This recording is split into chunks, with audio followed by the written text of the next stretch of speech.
Good evening. Thank you for tuning in to the Isak Clemens Show. Today is Saturday, the 31st of January.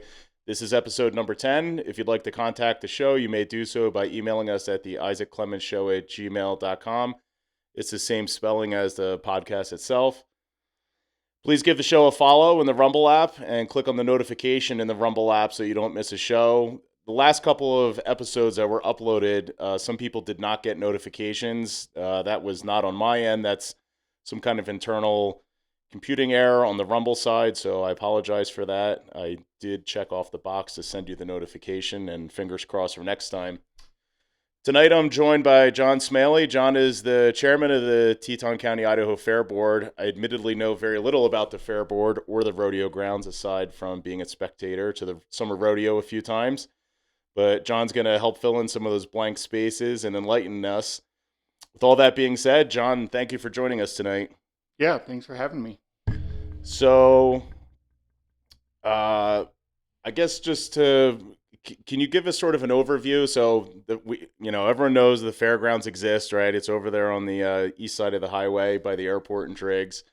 What amenities or what's at the fairgrounds for the public to use? You can go there and rent the facilities, right? Yeah, so it's a little over 20 acres. There's a fair building that houses our fair office, as well as a big cultural hall, so to speak, and then a commercial kitchen. You can rent all that separately. Then there's a little picnic shelter in the park, and then there's a indoor riding pavilion that we were able to add on to last year, and it's booked year round, nonstop. People are always in there. And then on the far east end of the property, there's a 250 by, I believe, 300 foot outdoor rodeo arena. And Nice. so you can rent the whole fairgrounds, or you can rent piecemeal it together, and we have different rates for all of it. But ultimately, what we try to do is make it so there's a place for the community to come and put on events, or even weddings or funerals. They do everything and anything there. Oh, very nice. And if somebody wanted to rent or find out the availability, how do they go about doing that? Yeah, so the Fair Board has a full-time employee. She works in the fair office. Her name's Holly Poirier. She's the administrator, and she is always in there. I believe from 10 to 4 Monday through Friday, but yeah, she's able to answer any of those questions. And then on our website, there is a community calendar that also shows availability for most of those amenities. And the fairground office is at the fairgrounds, or is that the courthouse? No, the fairground office is at the fairgrounds. And again, you can stop by. Hallie's usually there. It's right there in the fair building it'd be the northwest corner of the property. Gotcha. Now, how is the fair board and the fairgrounds funded? Aside from if I want to come there and ride my pony on a Saturday afternoon, is there money coming from the county or? Yeah, so a lot of fair boards are their own taxing district. We actually have run underneath or operate underneath the county. The county commissioners, we present a budget to them usually in May. They review it in June and then make their changes, and then they approve our budget. And then there's always opportunities for donations and things like that help better our revenue stream. And so you're the chairman of the fair board, and then there's the fair board itself. How many other people are on the fair board? So the fair board is a 7-member board. We're all appointed by the county commissioners. The terms for the fair board are 3 years. And then we elect officers annually. So there's a chairman and then a co-chair. And then our administrator, our county employee, actually operates as the secretary and takes care of all of our meeting notes and day-to-day stuff. Gotcha. And how often does the fair board meet? So the fair board generally meets the second Wednesday of every month at 7 p.m. at the commissioners' chambers. Gotcha. So at the courthouse, you're not meeting at the fairgrounds for that. Yeah, not yet. Our building is it's big, and it would be expensive to heat it for a 2-hour meeting, and so we just go to the commissioners' chambers. Oh, fair enough. So my understanding is there's an opera. So you're funded through the county and you're funded through any revenue generating ventures you have going out there. Isn't there a provision within the state tax laws where you could set up a separate taxing district for the fair board or the rodeo? Yeah, so there is a provision. I believe it's in Chapter 22, but don't quote me on that. But in that provision, it would allow us to um, essentially remove ourselves from the umbrella of the county as far as budgeting goes, and we would be able to operate as our own taxing district. With that, there's some obviously some tax burden there that isn't being captured to the full extent right now, but even if it was, it wouldn't be enough to facilitate the fairgrounds right now. We're trying to move in that direction in the next couple of years, though. Gotcha. And how does that get accomplished to set up a separate taxing district? Does that go on the ballot just like with recreation tax? Well, because of the provision in the state statute, um, essentially it would go to the ballot, but we would just need a simple majority vote to reactivate that taxing district. Um, and so it could be done relatively quick, but again, it would take some real public relations and good marketing and advertising essentially to get people to understand that their taxes probably wouldn't increase because they're already collecting that fair tax. Oh, because it's coming out of the regular county budget. So whatever your property taxes are now, they're skimming a certain amount out. I, to me, I watch the sheriff's office, arm wrestling to get raises and staffing and equipment, et cetera. And now they're, have a nonprofit helping them out with some of that stuff, which is great. I also think it's ridiculous that we can't just fund it through the traditional way, but I'm not in charge of that stuff. It seems like the fairground, like maybe you'd get some more autonomy then, right? If you had your own taxing district. Yeah, there would be a little bit more autonomy. The nice thing with that would be obviously we would be able to pick the budget cuts that needed made versus being told by Big Brother, "Hey, no, we're not actually going to give you money for your capital improvements," or "No, you really don't need that water truck," or whatever the cause may be. A lot of the issues we run into being such a small board and small entity is we don't necessarily get priority. I mean, obviously, road and bridge is going to be a priority. The sheriff's office and those I guess we'd call them not necessarily first responder, but first high priority entities.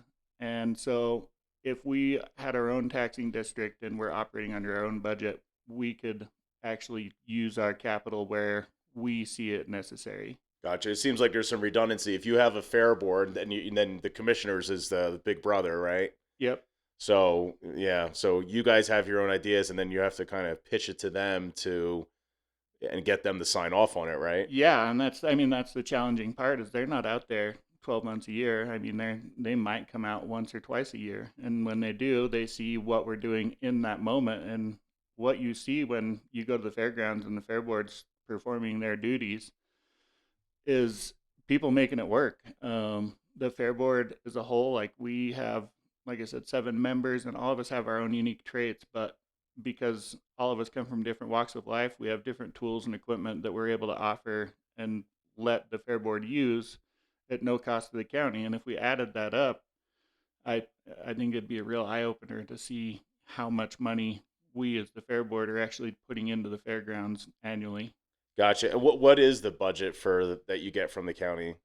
So right now, I believe it's right around $318,000, and then we're supposed to bring in about $102,000 in revenue. And that money that you bring in, or the money that you're budgeted from the county, that has to pay for everything: your water, your sewer, your lights, the electric, the whole shebang. Yeah, the whole kit and caboodle. I mean, if we have a bad year and we end up blowing up a tractor motor, like there's a good chance we just won't have a tractor because we don't have, that contingency fund sitting on the back burner to be able to take care of those things. And the fairgrounds itself, is it in the city of Driggs or is it in the unincorporated part of the county or a combination? Right now, it's kind of a combination. It's in the area of impact for the city of Driggs, but it hasn't been annexed in, and so it's technically still in the county. But I think it'll be annexed in relatively quick. Gotcha. I feel like I've heard some grumblings in the papers about the, are you guys, part of Driggs? And because being in the area of impact, then if you guys want to do anything, you have to get permission from the county and then also pretty please from Driggs, right? Yeah, that's one of the challenges we're facing right now. We're trying to get a restroom building built, and in that, it is a little more challenging because again, we're going through two different meetings trying to get the same permit, but we have to get one from Big Brother and then our uncle that we don't really know much about. Fair enough. I guess in this case it'd be Aunt. So I hear you. So with the staffing, a lot of this must be volunteer driven, right? Yeah, so I mean that's the other thing is we do have a maintenance man. His name's Lane Hillman. He's been there for longer than I've been on the board. I think he's been there for about 10 years, maybe more, as a paid employee. And so he's in charge of all the maintenance and facility um, and grounds care, whether it's mowing the grass with the tractor or buffing the floor for a quinceanera.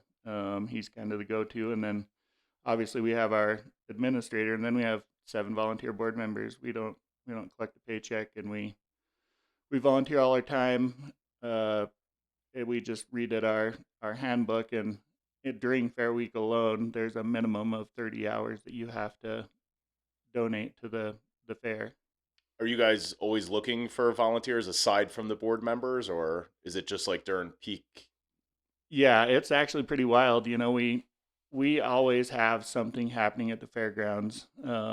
Even today, they were out there moving snow, getting ready for ski joring, and again, that was a bunch of volunteers that showed up to help put that on. And every time we have anything happen at the fairgrounds, whether it's an event or a maintenance item, we're always looking for volunteers, and it's kind of amazing because it comes and goes in waves. There'll be a couple months where we have plenty of volunteers, and then we'll have 6 months where nobody would even pick up their phone. Hmm. So you mentioned the ski joring a couple of years ago. That was over at Huntsman Springs, now Tributary, right? Now that the fairgrounds is doing it. Yeah, that's correct. 2, 3 years ago, they had it at Tributary, and then they actually ran out of parking, and they came over and begged, plead, and borrowed to get us to let people park in our parking area. And then the following year, I don't know what happened with the ski joring group, but they came and proposed to put it on at the fairgrounds, and it's been a successful event for them, and it's been great for the fair board because that brings in, about $10,000 in just revenue for renting the facilities. So ski joring itself, has that been around for a while, like as a formal, I'll call it a sport? Yeah, it's been around as a sport for quite some time, and then it's been around in Teton Valley for I don't know, probably 10 years off and on, and then the Great Cough came around, and all of a sudden it went away for that year, um, and that was kind of the year that it started to transition over into Tributary. Prior to that, they had it right next to Brillham's one year, and down in Victor for a couple of years. It's just kind of really taken off in the last few years. I mean, now it's a televised event. There's people coming from all over the country. There's teams from, I think there's a team even from Minneapolis that I saw last year. But yeah, like it's a fast growing event. So ski joring itself, for those that don't know, and this is just my layperson's take on it, you have a horse, and then you have a skier and a tow rope, and they say go. The horse takes off like a bat out of hell, towing the skier, and then there's rings they have to grab along the course, and then there's some obstacles and hay bales to avoid, and this all is 10, 15 seconds of white knuckle, adrenaline junkie kind of activity. Is that a fair description of what ski joring is? Yeah, no, it brings me back to my childhood, pulling people around on a snowmobile or behind a snowmobile with a sled, but this is much more risky. I mean, you've got obviously obstacles people are trying to avoid, but you're really putting a lot of trust in an animal that is going full tilt down a track maybe not with the most consistent footing. And so, yeah, I mean, there's a lot of danger, but it is a very good time. So the ski joring team, if you will, you have the skier and the person steering the horse. They're partners with like they're friends with each other, or like on the same team, right? You don't just get paired up with a random horse, or Yeah, they enter as a team, and they can have multiple teams where they'll be pulled by a different horse, or the horse will pull different people. And so there are obviously ways that you can compete multiple times in the same class, even. so this isn't like my understanding of like rodeo with like the white knuckle rodeo events. You pull names out of a hat for what horse you're or cow you're gonna ride, right? Yeah, that's correct. You know, it's the rodeo world's a whole nother animal. You've got a cowboy that's coming from 100 miles away, has no idea what animal he's going to get on, and then he pulls a name out of the hat and asks around if anybody knows anything about that animal, and then they strap on for 8 seconds, and it's wild. So the ski joring people, they know the horse that they're getting paired up with because it's arranged ahead of time. It's their crew, right? They do, but it's also one of those things. You know, track conditions can change hour by hour, minute by minute. I know a couple of years ago we were watching the ski joring, and all of a sudden it started to rain, and I was kind of impressed with how well the track maintenance crew got out there and did their best to keep the slush at bay. But again, I mean, there's a lot of challenges they face, and so I really admire some of those guys that get out there and strap on skis and hold on tight. Do kids do it, or is it just adults? Yeah, so there is a youth class. I don't know the ages on that class. Again, the Teton Valley Ski Joring is put on by a nonprofit, and they kind of lay out the rules. But I know a couple kids last year that did it. I think one of them was 12, and so yeah, it's young, old, all ages. And is there like a governing body, like in the rodeo world? There's professional bull riding, the PBR, and is there something like that for the ski joring, or is it? You know, I'm not positive, but I'm sure there's some sort of national ski joring association that would sanction these events. Gotcha. And are they doing it for fun, or is there prize money, or is like can you make a living as a ski jorer like you can in the rodeo, destroying your body? No, I don't think that ski joring is going to get you a paycheck annually, but I think the payouts for the local ski joring event are enough to definitely take your family out and have a good time. Nice. And is there anyone locally that is a ski jorer, or are they all coming from points unknown? Yeah, there's some guys that I went to high school with, the McKenzie brothers, and I know that they're quite into it. I know one of them actually won over in Montana this last weekend. So changing gears, but staying on the fairground rodeo topic, the rodeo itself, that's run by an outside entity, right? Yeah, so that's kind of one of the caveats in all this is the fair board.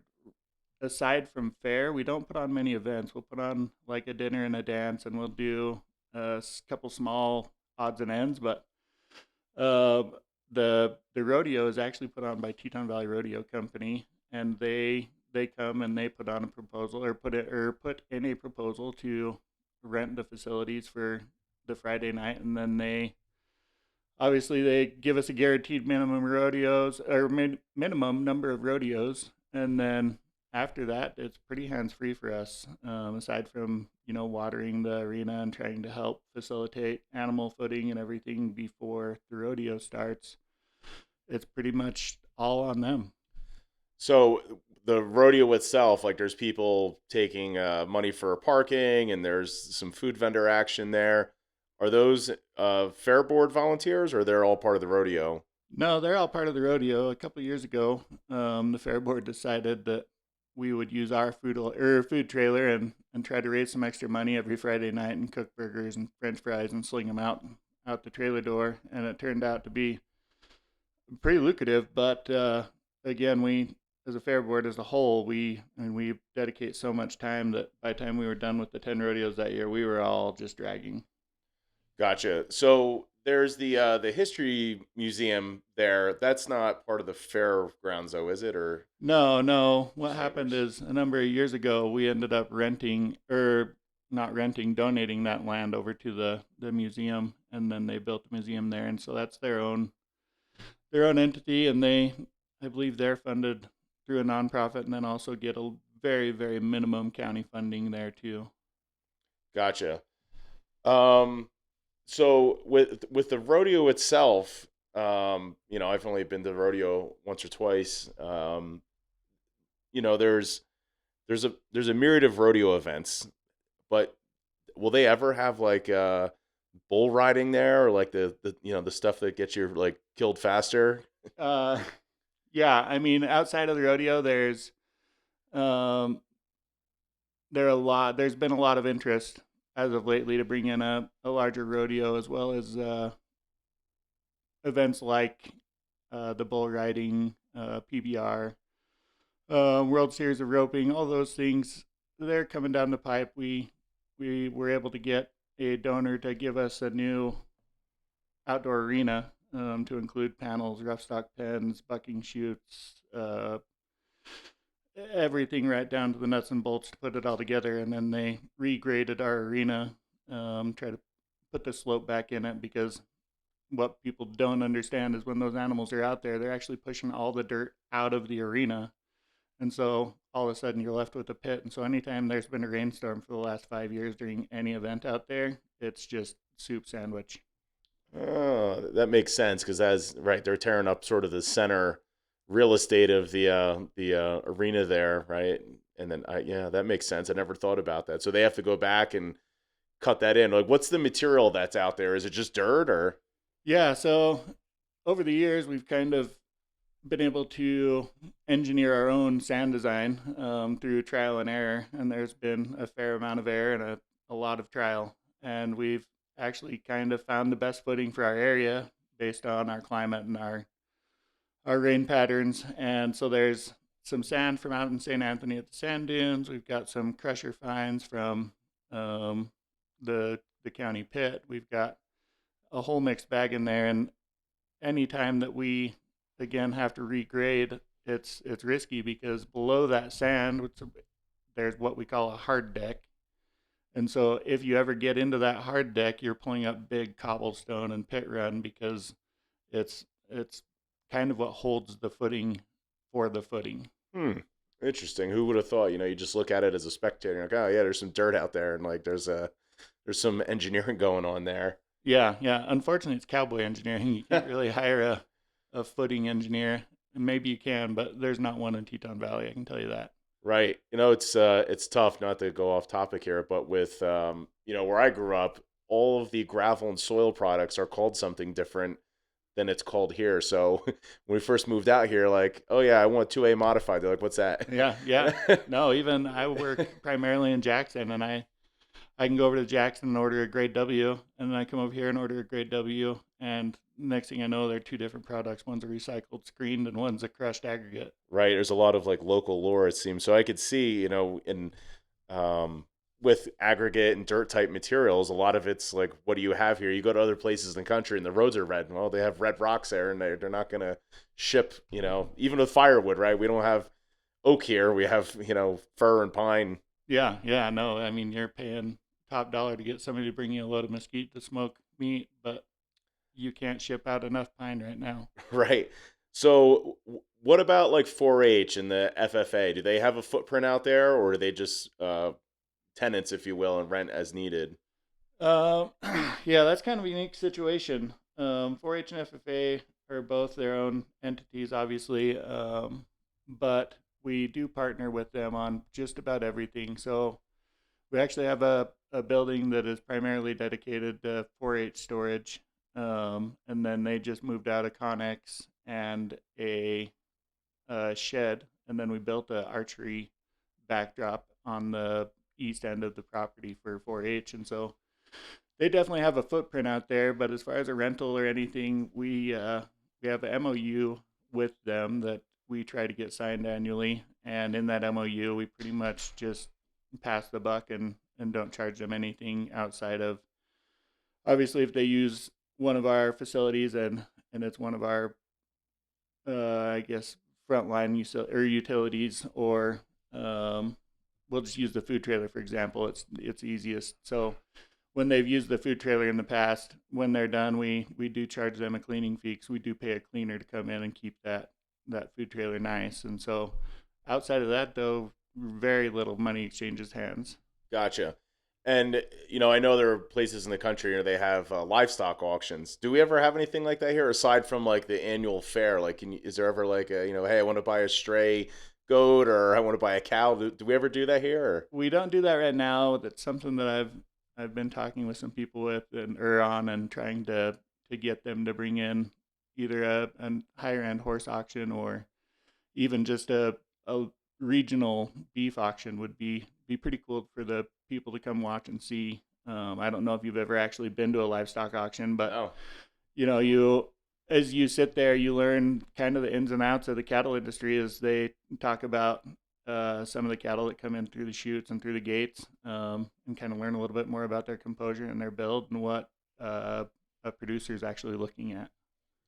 Got to get Kenny Chambers out of semi-retirement, wherever he's lurking, and get him to dust off his auctioneer skills. And yeah, that old silver tongue, old Kenny Chambers. He's done a lot of fundraisers and stuff around the valley, to include like 4-H dinners and stuff where they auction off desserts and all sorts of random crazy things. But he's one of those guys that I could see really coming back and bringing back the auction to the Teton County Fairgrounds. Kenny, if you're listening, we're looking for you. And if you don't know Kenny, you should make it a point to meet him and learn.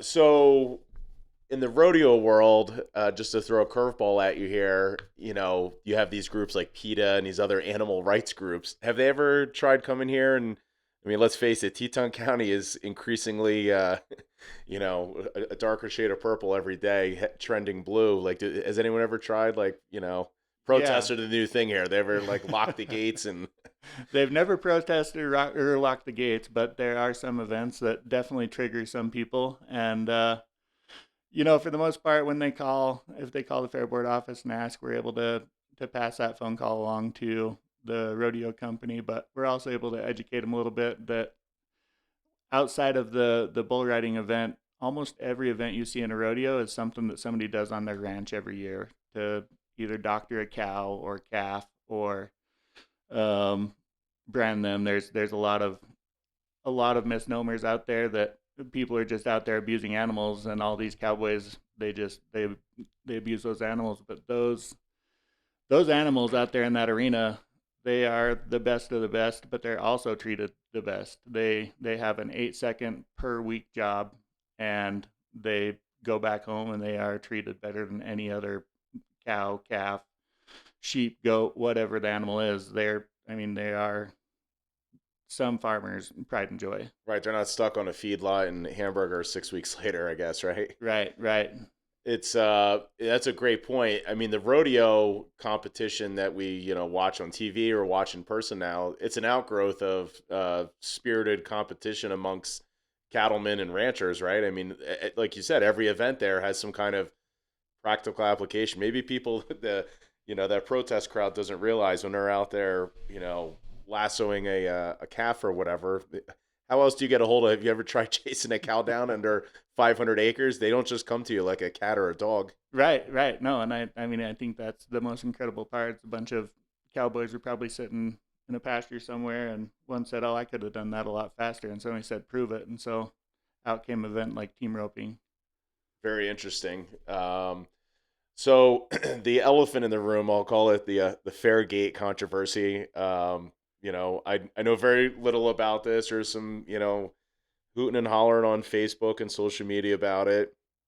Can you walk us through? This is, you guys voted as a board, right, to change the dates for the annual Teton County Fair, right? Yeah. So this is a heck of a topic. Again, where do I start? Let's start with the November Fair Board meeting. We have 2 hours and 40 minutes of memory cards, so okay, good. Yeah, we might use all of that. So hold on. So the November Fair Board meeting, it was brought up at the end of the meeting that we would need to finalize the fair dates, and we discussed as a board that there were two potential fair board members that might not be able to make it during the dates that were discussed in September. And so when we started discussing that, we obviously tabled it because, for those that don't know, the Fair Board has to operate under Idaho open meeting law. And so we're not just able to throw a hat out there and hope that everybody's vote lands in it. We have to put everything on an agenda. That agenda has to be public. And so we follow those guidelines the best we can. And I'll tell you, Anthony, as the chairman of the Fair Board, that is a tall task because I'm no expert. I work construction for a living. I don't run meetings for a living. But in my time there, I've kind of learned the ins and outs. And so we decided to table the decision because it wasn't on there as an action item. It was only on there as a discussion item. So we kicked the can down the road to December. And in December, we opened it back up for discussion. Between that time and December, we reached out to some of our vendors and some of the people that put on the events, like I'll use the figure eight producer. For example, we called him and asked him, hey, does this date work for you? If we move this up 1 week? And he absolutely jumped out of his seat because he was going to be out of town the weekend we were supposed to have the figure eights. And so he was going to have to leave his family reunion, come back, put on the event, and go back to Lake Tahoe or wherever he was at and put that event on. And then same thing with some of the people who are picking up animals, processors.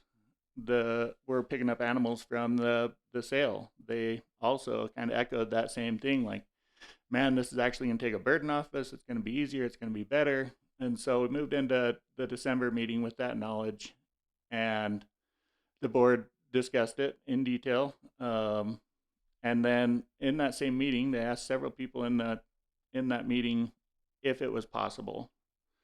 And everybody said, yeah, we might have to move some weights around for the livestock sale. We might have to do X. We might have to do Y or Z. But yeah, it's absolutely feasible for 4-H. And unfortunately, our FFA representative wasn't there, but there was a young woman that was there from FFA, a student, and she was able to kind of speak on their behalf, maybe not in the capacity that the leader would have, but she gave her input, and it was kind of understood that yeah, we could put that on, or that event or the fair on a week earlier. And so the board made a motion towards the end of the meeting and changed the dates. And then in that same conversation, they made a motion to pick a theme. And so there was some confusion there in that December meeting on whether the fair board actually even made a motion to accept those fair dates, the updated fair dates. And so I went back, re-listened to the meeting, and You guys record your meetings? yeah, we do. Okay, Yep. video and audio, or? Yep. Okay. We use the same thing as the county does. Gotcha. And I'm not sure the video comes through. I know that we have the audio recording. Okay. But more than just meeting minutes. Yeah, it's more than just the meeting minutes. And that was the thing in the meeting minutes. If you wrote down everything you talked about in meeting minutes, it'd be 400 pages long. Sure. And so that's one thing that we've absolutely been hammered on by the general public, is your meeting minutes didn't reflect that. And it was kind of eye-opening to see, what people read in the meeting minutes, because looking at it from my perspective, it was like, no, it was absolutely talked about and brought up in the November meeting, and then it was voted on per the meeting minutes. Yeah, I think meeting minutes by state statute are very underwhelming. It's not a full transcript. I think you have to put, who was present, who voted on things, what was the topic, how did the vote go, if there was a vote. It's not a verbatim transcript like you get out of the U.S. Supreme Court or a deposition with an attorney. It's pretty sparse, and I mean, throughout our local government, there's like Kim Keeley. She does a fantastic job on the meeting minutes. The Planning and Zoning Board, they're much more minimal. They're not wrong. They're just minimal. But, well, I mean, and the recording too, for people who don't know, you guys are not obligated by Idaho state statute to record audio or video. So the fact that you're doing it is going above and beyond, and it's great if people want to, go back and listen to that and actually capture what really went on in the meeting. There's so much that's lost in the meeting minutes with the tone, the tenor. I mean, nothing's better than being in the room for any of these meetings, but that's one of my biggest gripes is people, oh, when did this happen? How did this happen? And I mean, it's like, well, go to the meetings. There's a lot going on in the county. I mean, there's probably a meeting of some kind every day that's public, government related, or a board or a committee. And there's a lot of decisions being made that I think, and then it happens, and all of a sudden the rule or the change is in your face, and people don't like change, right? No matter what it is. Yeah, no, and that's the thing is there were a lot of people after that meeting that came forward. I mean, within days we had multiple Facebook posts just challenging the legality of that decision. What was the meeting like properly noticed and all that? Yeah, the meeting was well noticed. Everything was properly noticed. The agenda was pretty clear.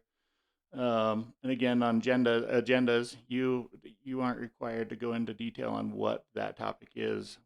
On the agenda we had it listed as fair dates, and we didn't say we were changing them. We didn't say we weren't. It was an action item, and it was about the Teton or the 2026 fair date. Right, people, if you want to geek out on the Idaho open meeting law stuff, I mean, it's reared its head in the county in the last couple of years. It's pretty clear, the statute, and there is a FAQ thing that the Idaho Attorney General's office puts out with the 50 most common questions about how a meeting has to be noticed, how far in advance does the agenda have to be posted, what kind of edits can you make on the fly. It's all there. I mean, I would encourage people to go and read that. Sometimes 2 minutes of education goes a long way, and sometimes the rules break the way you want them to, and sometimes they don't. But yeah, go on. Yeah, no, and I mean that's just it. Is unfortunately in today's society we have Facebook and we have social media, and it can be a great tool, and it can also be a weapon. And I saw a lot of weaponizing in that. I know that full transparency, one of the people that wasn't sure they could make it to the fair was my family, because my wife runs the War Bonnet Roundup Rodeo Royalty Program in Idaho Falls, and that was the same week.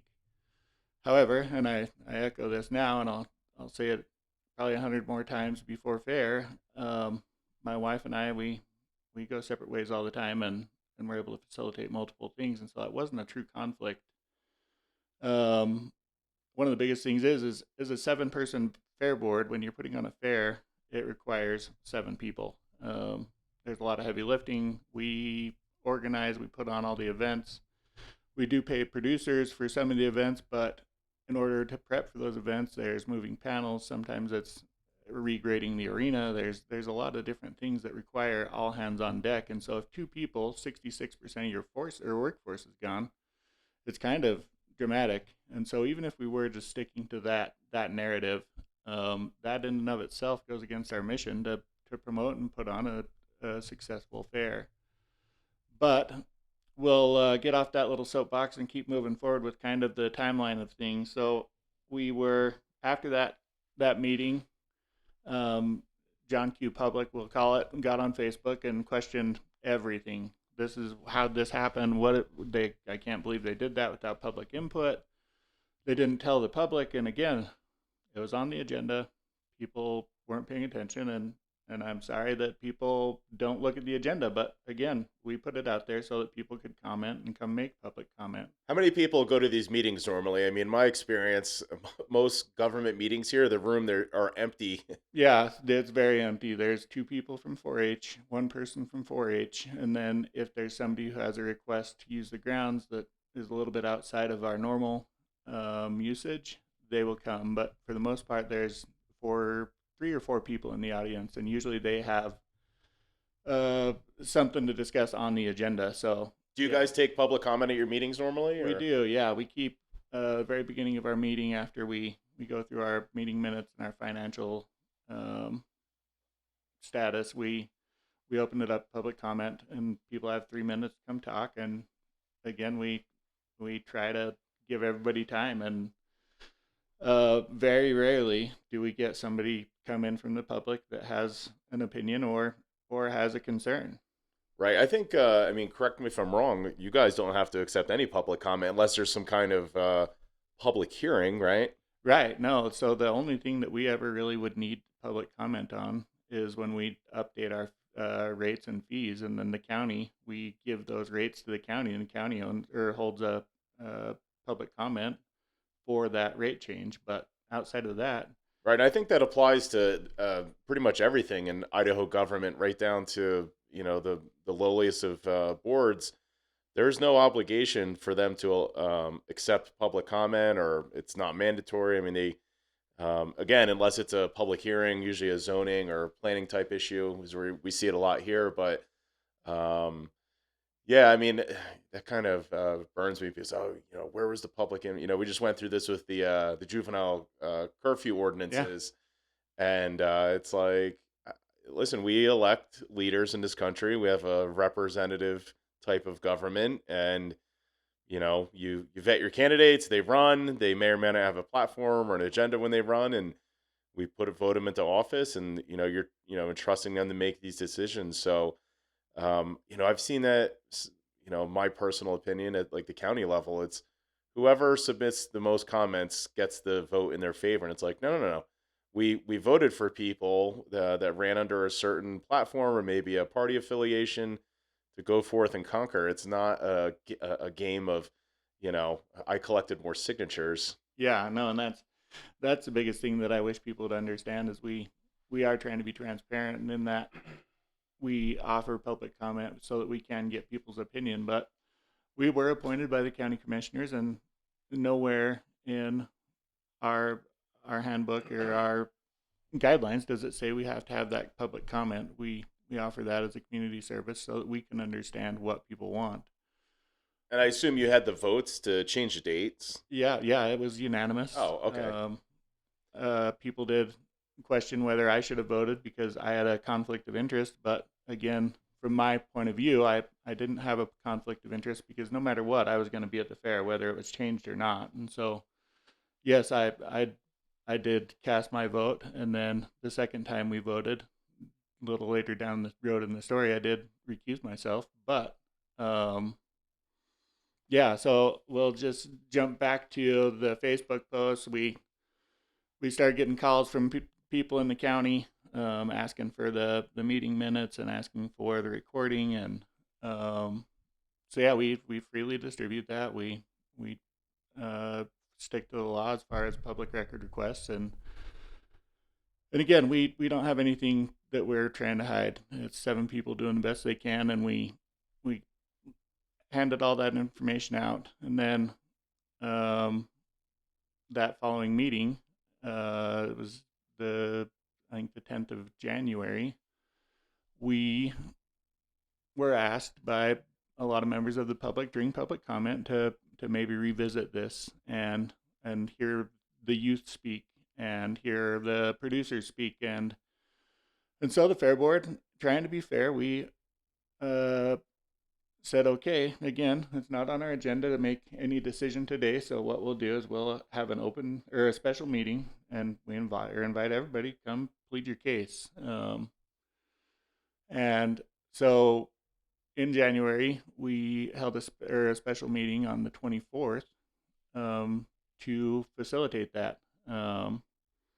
Again, we as a board have an obligation to the community to try to facilitate the fair, and in that it might come down to making another change. And so we were open to it. We opened the door and we let people come in and speak, and I anticipated personally a big landslide of people saying, no, we have to have it this date, it has to be this date. But I was quite surprised. It was might have been a 60-40 split. There were about 60% of the people were like, yeah, we'd love to have it on the original dates that we picked in September. But the 40% came through and said, it doesn't make a difference. We can't accommodate it. Let's just move on. Let's pick the fair dates and start planning a fair. Um, Have those dates? When was it historically? it's the first full week of August. And has it been that way every first full week of August For for the a last long 100 time, years? yeah. Has it ever changed over the years? Or? There have been times that it has changed. I haven't gone all the way through all the minutes. You wouldn't believe the binders of minutes we have at the fairgrounds office, but I've gone through, and there have been several years that it has changed, and it was not that first full week. What was like the biggest heartburn? Like, why were people upset that it changed? Like, did it conflict with their summer vacation schedules? Was it livestock related? Like, what was the? There were some people that had some summer vacation issues. They're like, yeah, we're gonna have to rearrange all of our plans, and then there was some concern over the livestock not being able to hit weight and the quality that people want to be able to sell their animals. And again, this is the moving standard of Fair Week. A lot of people, because historically it has been the first full week of August, it they plan their year around it, and they buy their livestock a little earlier so that they can start getting weight on it. And in that, I will say there's also the side that the people that have done that have had their pigs and goats and lambs overweight. I know last year there were 11 kids that couldn't sell their animal because they were overweight. And so it is a numbers game, and it is challenging to get your animal to hit, that prime weight for sale on the sale date. Is that like an industry standard they're chasing for weights, or? Well, so it's actually this has been educational for me because as the fair board, we don't make those decisions. It's usually left to the 4-H and the 4-H livestock committee to decide what those weights are. And until we had this special meeting in January, I didn't know, but we don't follow the Eastern Idaho State Fair standard. So animals that would be underweight for our fair actually qualify for the state fair.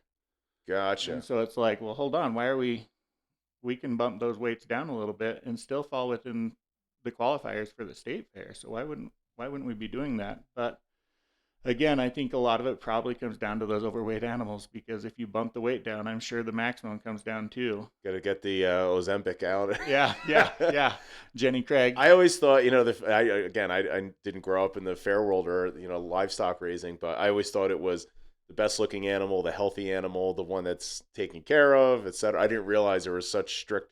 It sounds like high school wrestling. You got to make weight, and you're starving yourself for a week. Yeah. I just very rarely is it starving, I'm sure, but my daughter, this last year, she raised the market grand champion and showmanship grand champion, and her animal next to one of the other animals, if you looked at them, it just depends on the judge and what you want to see. Again, it comes back to that livestock auction that I was talking about before. Some judges are going to look at the animal as what's going to look best on the shelf at Brolem's versus what looks best is like, oh, dang, yeah, if I'm going to take a picture of a cow, that's a good-looking cow. Who does the judging? Is it people come from Points Unknown, or? Yeah, so the 4-H actually hires those judges, and they kind of make those decisions and calls. And so I know the judge last year was semi-locally from one of the surrounding counties, but again, he was a judge that his job was buying meat for processors. It wasn't a judge that had grown up in 4-H and grown up to going to open class shows and seeing these big, beautiful cows. I mean, if I told you some of the cows I've seen at some of these shows, we went to an open class show with my daughter out in Bonneville County, and there are cows, their only job, kind of like the rodeo, is to be a show animal. And so they get fluffed, puffed, and pampered. I mean, their hairdos are better than most women on their wedding day. And again, that's their job. And so if the judge from that show would have been at our fair, again, the outcome for my daughter might have been different. I don't know that. Interesting. But, with the dates, maybe going forward, can't assume the dates are locked in. There's these scheduling conflicts, and even my wife asked the other day, when's hunting season this year? I said, I don't know. I'll let you know in June, because Idaho Fish and Game doesn't come out with, it's generally, rifle season's the middle of October, but it's it's not set in stone. So, you can't book plane tickets. You can't plan what day or until those dates come out. So Yeah. maybe, sort of a lesson learned going forward is don't book your trip to Disney based on last year's fair dates. I mean, it's not really fair to you guys, especially you know, if you were changing them for the first time the last 165 years, I would say, well, you caught them looking. But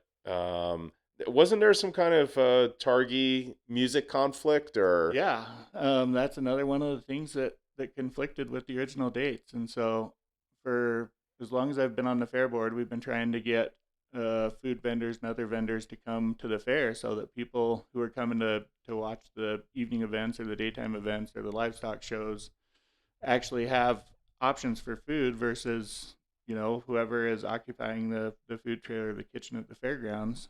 For the longest time, the excuse has been, well, we would absolutely love to support your fair, but we are going to be at the Targhee Music Festival. And so that's taken away for a lot of years. And then the same thing, we have kids that put their heart and soul into these animals and a lot of time, and some of their closer friends can't even make it to the fair because their parents and them are up at the Targhee Music Festival. And so it makes it so that the community can be more involved. Is that the Bluegrass Festival with the conflicting dates or Targhee Fest? I believe it's the Bluegrass Festival. Gotcha. Okay. Yeah. Because the Targhee Fest is back this year. Yeah. I think that hadn't happened for a few years or whatever. Gotcha. Right. And so, and that's the thing. If we're looking at this through a crystal ball, I next year would like to say it's going to be the first week of August. But we have to accommodate so many different things, and our events. Again, we talked about budget and those things earlier in this podcast. We have to hit our budget number for revenue, and most of that revenue is generated through the fair. Right. So some people want to go to the fair because they're hardcore animal enthusiasts and they're into the livestock stuff. Some people go to the fair because they want to eat funnel cake and caramel dipped apples. But if those vendors aren't there, you can't sell the caramel dipped apples, and then no money coming in, and you have a fine line to walk there as far as making money versus appeasing a certain segment of the population here. Right.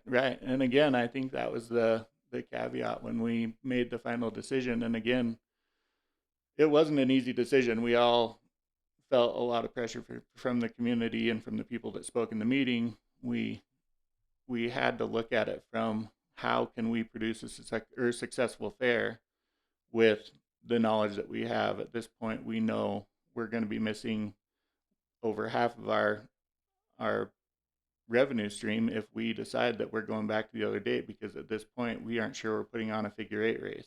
Right.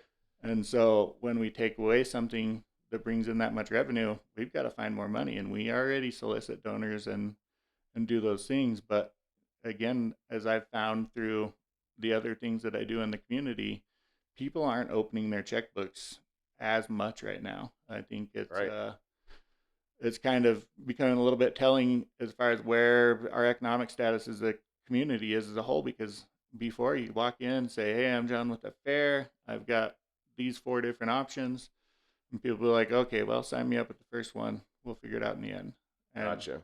Now this last 2 years, it's been more of a, well, there's a lot of competing interests here now. I loosely follow like the Tin Cup stuff, and it seems like when it first started, it was like 10 nonprofits. Now it's like, 65 nonprofits. So you're having, more or less, people are probably donating similar amounts of money. I'm sure that grows as the population grows. But, if you're splitting up the same amount of dollars amongst more nonprofits, the money's not going to go as far. So who knows? You guys might be losing money there too, because there's another nonprofit that popped up and it tugs at those people's heartstrings differently, and maybe more so than the fair event itself. So with all that being said, where do things stand now? You kept the change dates, right? Yeah, we kept the change dates.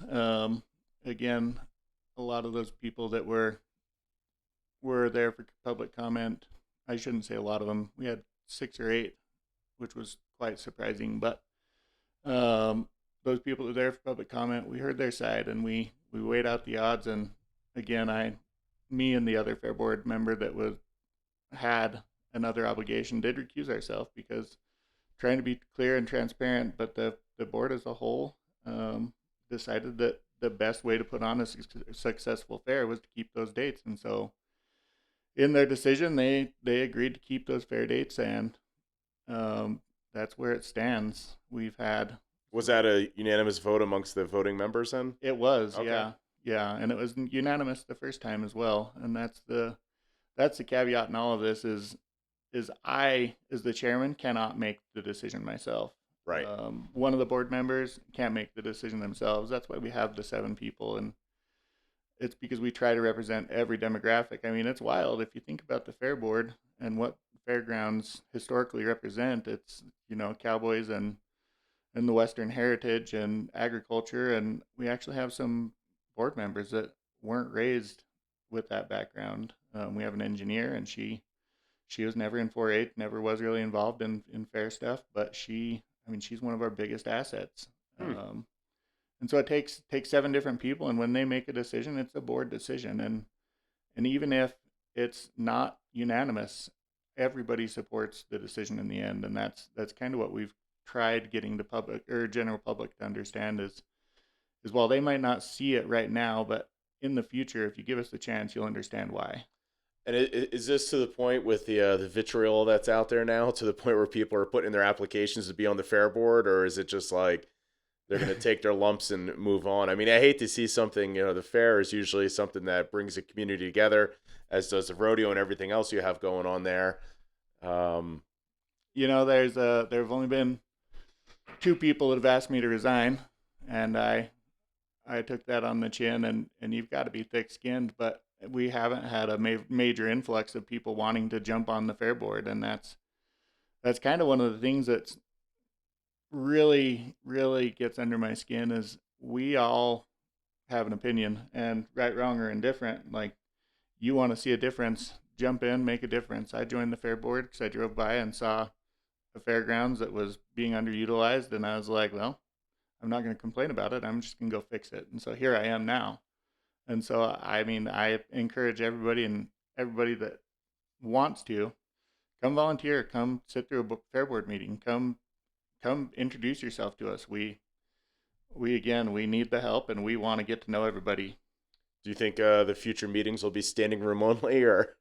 Well, I mean, it could be. I'm interested to see what happens. I know that we've had a couple more public information requests, and there's people still trying to figure out how and what and where and why to make this change go away. And I, again, in my talks with 4-H and the other entities that we partner with, it sounds like we've kind of come up with a plan, and we're going to be able to pull it off moving forward. But it's just a matter of what's the public going to do? What are they going to say? And I really, I would be surprised if there weren't an extra 10 people in our meetings for the next couple months. I mean, I think it's good. I wish more people went to more meetings and paid attention and just sat in a room and feel that tension and that pressure of the decision makers, and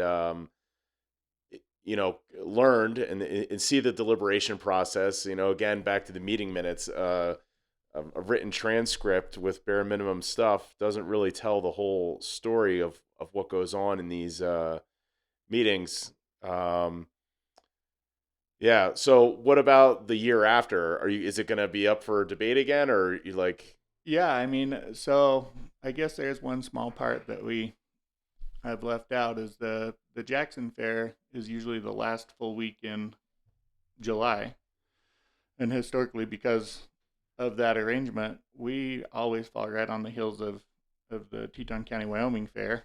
And this year, because their last full week was uh, a little bit further forward in the month of July, we ended up straddling July and August. Ideally, we go back to the first full week of August, because what it all weighs on in the end is trying to keep vendors that are close, and keep vendors that are far, and facilitating multiple counties at one time. Right. That makes sense. There's a lot of moving pieces with this. Well, I'll give you the final word here. If there's anything else you want to talk about, fair board related, or rodeo, or the date, fair gate. Yeah, Fairgate. No, I think ultimately what we want to do is we want to provide a service to the community that everybody can be proud of, that mutually benefits every demographic and every person that steps foot on there. And we can't do it without community support, and we have a lot of good partners. But in that, we also need more. We need help, whether it's hands-on, financially. If you have a couple hours, swing by. We can put you to work. There's something to do every day. But again, my name's John Smaellie. I am the chairman, and my door is always open. I encourage people to come to the Fair Board meeting and all of their meetings. The county commissioners, even the fire commissioners. I know that you had the fire chief on here. The fire commissioners. It's kind of a ghost board. Like Right. I don't know that I've ever heard or seen a fire commissioner meeting. So I'd encourage everybody to get more involved in your community. A lot of these things that I'm talking about in this podcast tonight, if you come to the meeting, we'll hear you. We'll take your opinion into our decision making, but you can't expect us to read your mind. And the only way to do it is to do it. And so, yeah, I appreciate the time I've had to talk on this podcast and Absolutely educate everybody. And I just ask everybody to get a little more involved. What's the saying? He who isn't rowing has time to rock the boat. Yeah, no, that's bingo. You just hit the nail on the head. Yeah, there's a lot of that, and unfortunately, all it takes is a handful of vocal people, especially with the the pit of despair on Facebook, to gin up things. Well, John, thank you for coming on. It's greatly appreciated, and hopefully we get you back after mid-August when the dust settles and you're well rested again from the fair board and the fair itself. And one more time, what are the dates for the fair itself? Well, that's a great question. Let me pull it up because I figured it'd be tattooed on your head. It should be tattooed on the back of my hand, but unfortunately it's not. It's going to be August or July. Sorry. I have two phones, and so it's challenging. So it's going to be July 25th through August 1st. All right. And attendance is mandatory. We're going to revoke your citizenship status here. Yeah, we'll have a sign-in sheet, so make sure you sign up. One more thing, I guess, before we go, we do have a lot of big things changing at the fairgrounds, and so again, if you have any desire to be involved or anything like that, we have big things coming, and we're going to need all the help we can get. So fantastic. Where you can. Well, there's definitely lots of community interest, so hopefully it transpires or translates into hands rowing, not rocking. Yeah, no more rocking. All right, thank you again for coming on and talking with us. All right, that's all for tonight. Thank you for listening. Remember, if you'd like to contact us or you'd like to be a guest on the show or share an idea or a show topic, you may do so by emailing us at the isacclemensshow@gmail.com. Don't forget to give us a follow, and please turn on the notifications in the Rumble app so you don't miss an episode. Stay safe and have a great day.